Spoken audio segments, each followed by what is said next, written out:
Assalomu alaykum futbol muxlislari. Bugun sizlar bilan futbol olamidagi eng so'nggi yangiliklar bilan tanishib chiqamiz.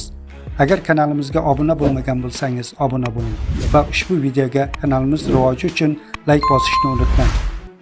Saudiya Arabistonda 23 yoshgacha bo'lgan futbolchilar o'rtasidagi Osiyo Kubogi o'z nihoyasiga yetdi. Musobaqa finalida Yaponiya Xitoyni yirik 4-0 hisobida mag'lub etib, bosh sovringa ega chiqdi. Shu tariqa kunchiqar yurt yoshlari o'z tarixida 3-bor Osiyo chempioni bo'ldi. Liverpoolning sobiq bosh murabbiyi Yurgen Klopp Realni boshqarishga rozi bo'ldi. Bu haqda Football Die Strangis xabar qildi. Qaymoq ranglilar prezidenti Florentino Perez va germaniyalik mutaxassis iyun oyida imzolanishi kerak bo'lgan shartnoma shartlarini kelishib olishdi. Ikkala tomon ham bitim tafsilotlaridan mamnun. Qayd etilishicha, Alvaro Arbiola Chempionlar Ligasi yoki Ispaniya chempionatida g'olib chiqsagina kelishuv xavf ostida qolishi mumkin. Yurgen Kloppning so'nggi klubi Liverpool bo'lib, u 2015-yildan 2024-yilgacha murabbiylik qilgan. Nemis boshchiligidagi qizillar 8 ta sovrinni qo'lga kiritdi. Manchester City bosh murabbiyi Pep Guardiola yozda jamoani tark etishga qaror qildi. Bu haqda Goal 24 nashri xabar bermoqda. Manba ma'lumotlariga ko'ra, Guardiola ketish haqida allaqachon klub rahbariyatiga xabar qilgan. Pep Cityda o'z davri yakunlanayotganini his qilmoqda. 2026-yil ispaniyalik mutaxassis uchun shaharliklardagi oxirgi ish yili bo'ladi. City Pepning o'rniga Michel Sanchez, Xabi Alonso va Oliver Glasner nomzod sifatida ko'rib chiqilmoqda. Eslatib o'tamiz, Pep Guardiola 2016-yildan beri Manchester klubini boshqarib kelmoqda.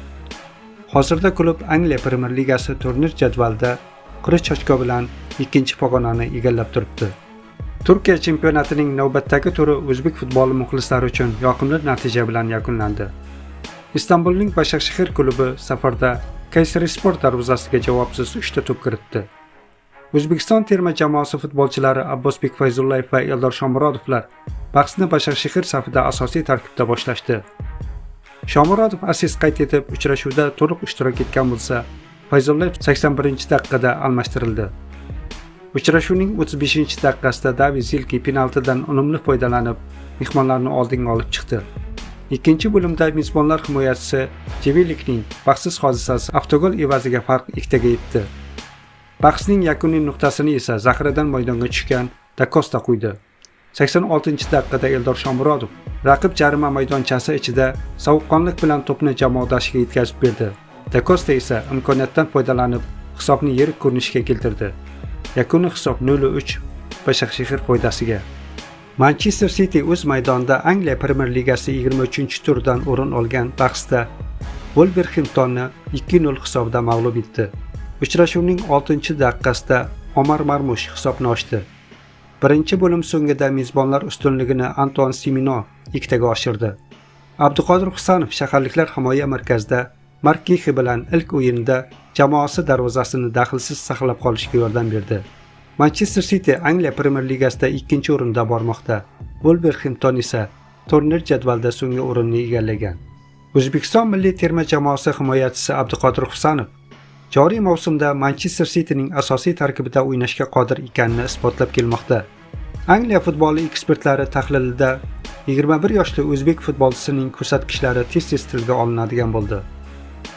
Jahon futbolida statistik tahlilni amalga oshiradigan Sukuyevka tadqiqot markazi Angliya Premier Ligasida raqibdan to'pni olib qo'yish bo'yicha eng yuqori ko'rsatkich qayd etayotgan futbolchilar reytingini tuzdi. Unga ko'ra, Manchester Cityning o'zbek himoyachisi Abduqodir Husanov Angliya Premier Ligasida to'p olib qo'yish bo'yicha eng yaxshi natija qayd etgan o'yinchilarning top 5 reytingiga kirdi. Husanovning uchrashuvlarda raqibdan to'pni olib qo'yish ko'rsatkichi 91.7% ni tashkil qilmoqda. Bu Angliya Premier Ligasining joriy mavsumidagi musobaqa qaydnomasidan o'tkazilgan 544 nafar o'yinchi orasida 5-natijadir.